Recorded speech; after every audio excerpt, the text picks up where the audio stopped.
So apparently this is the week of me starting a bunch of new projects. I'm Leni, an ecologist and in my early 30s.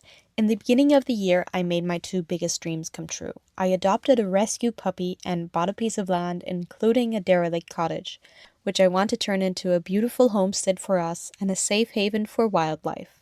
This is our story.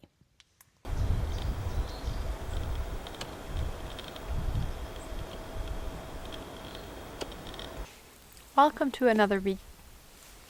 Welcome to another. Welcome to another. Welcome to another weekly vlog. This week I will not be climbing up on the roof. I need a little break from that. But I decided to tackle another project, which is to clean up or start cleaning up inside the house. Next week I have an appointment with an architect who's coming around to look at the situation, and hopefully we can make some nice plans. But I would like to have the place a little bit cleaned up, a little bit nicer, that he can maybe also see my vision. Anyway, in the cottage behind me there is a lot of soil, earth, whatever you want to call it, on the ground that it was used in the ceiling. I don't know how you do it in other countries, but in Germany, in older houses, you use clay or loam between the ceiling and the floor above it. And most of it fell down. It's on the ground mixed with other stuff, and it's very hard to recycle. Apparently, my plan is to separate the sand, loam, whatever it is, from all the other wood and stuff that's in there.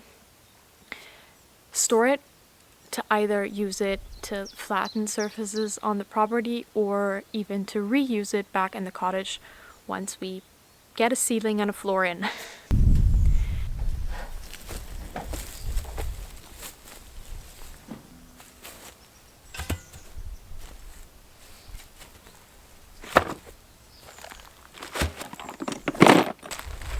I got some wire netting, or what you want to call it.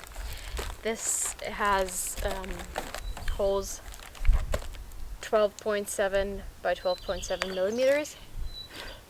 I have 5 meters by 50 centimeters. I want to build it large enough so that it fits onto the wheelbarrow just perfectly. That's the hope. So that I can shovel it onto the sieve. It goes through the sieve and into the wheelbarrow, and I can just wheel away.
not quite as fine as I hoped it would be.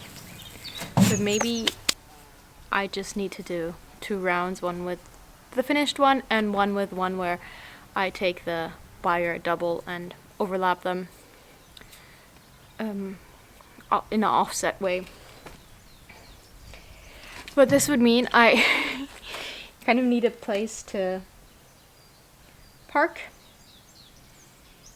the pre-sieved stuff before I sieve it again and then bring it into the barn where it can stay. Which means I need to clear some space in here. And that's why I'm doing this, so that we don't have to shovel around all this dirt all the time. It's been shoveled around a lot.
So apparently this is the week of me starting a bunch of new projects and not really filming them. I started sieving through all the earth that's in the cottage, and the focus here is on started to. I dug out and filled a tiny pond with water, and I started another garden bed. I am almost finished sieving through 1/2 of the cottage, but that is also the half with a lot less material to sieve through. This is the pile that I already finished. This is the pile of the bigger things that I'm getting out of this stuff. This is the pile that I still need to sieve through to finish half of the cottage, half of the floor space of the cottage. And these are the piles that still need to be started.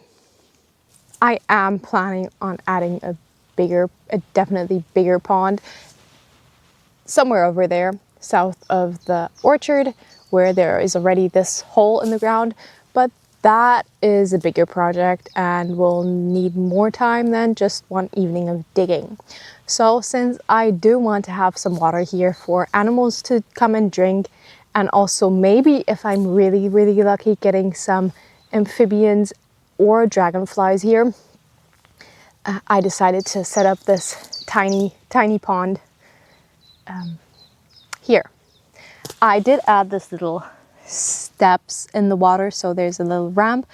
So anything that does not live in water needs to get out. That's their way out. It is positioned next to this lilac shrub thing, which needs to go. Lilac does not belong here in this ecosystem. There are some very, very limited insects who actually use the lilac, and I would much rather cut it back and actually grow some plants here that a lot of insects can use.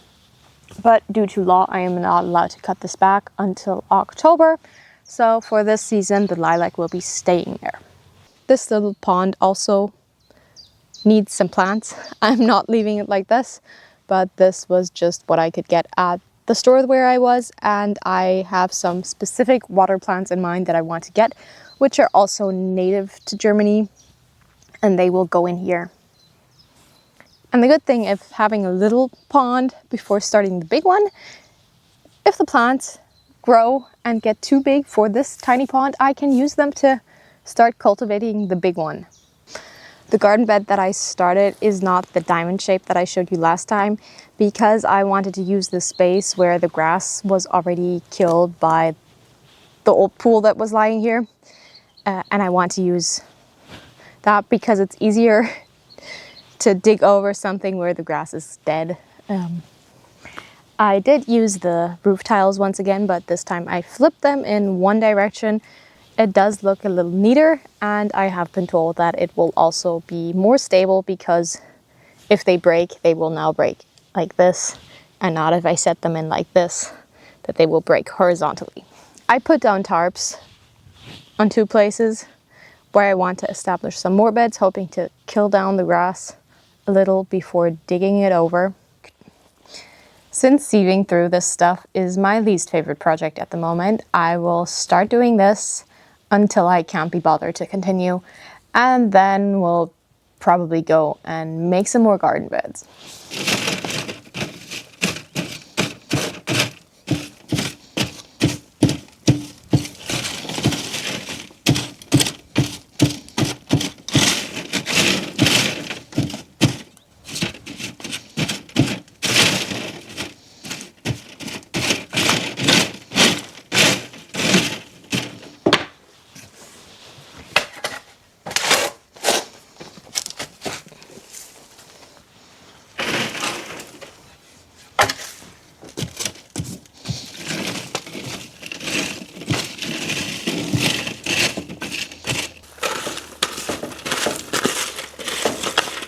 Some of you, or one person, was also asking what my plans are, like my immediate plans. That all kind of depends on what the architect says when he comes around next week.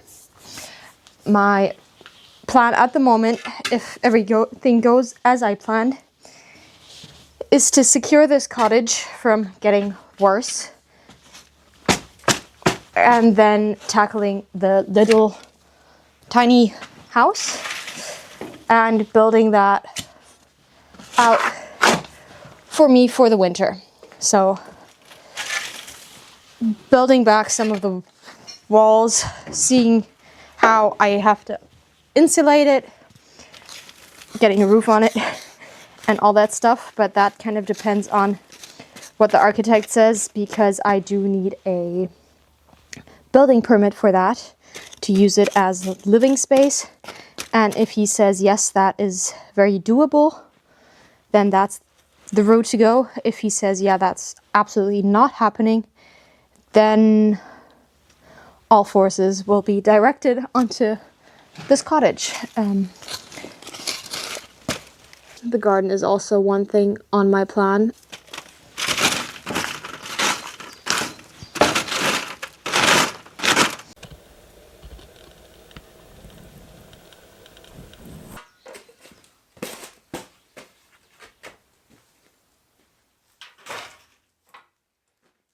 I like quiet and simple solutions. I feel uncomfortable around loud, big, and heavy machinery, so I will pick the slow and steady way if I can. Not everything is about efficiency, and sometimes that efficiency comes masked as so many more complicated steps.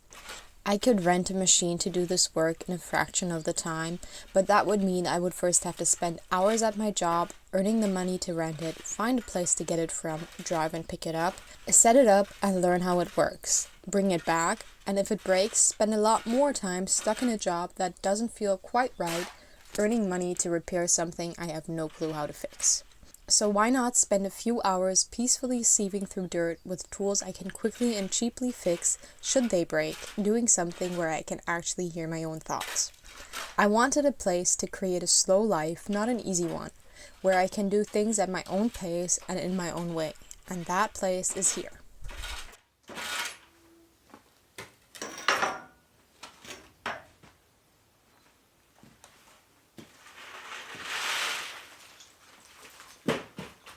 To wrap up the week, what did I actually manage to finish? I sieved through one half of the cottage, floor space wise, not volume wise, and I am about a quarter into the other half.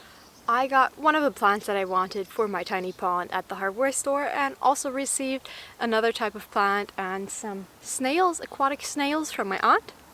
And I finished the bed, extended it, and also started a new one with the help of a lovely friend. You know who you are. Thank you for that. This one is supposed to become a keyhole bed, so I used these wood chips to mark where the bed is and just see what places I can reach and better plan where I have to add another keyhole path.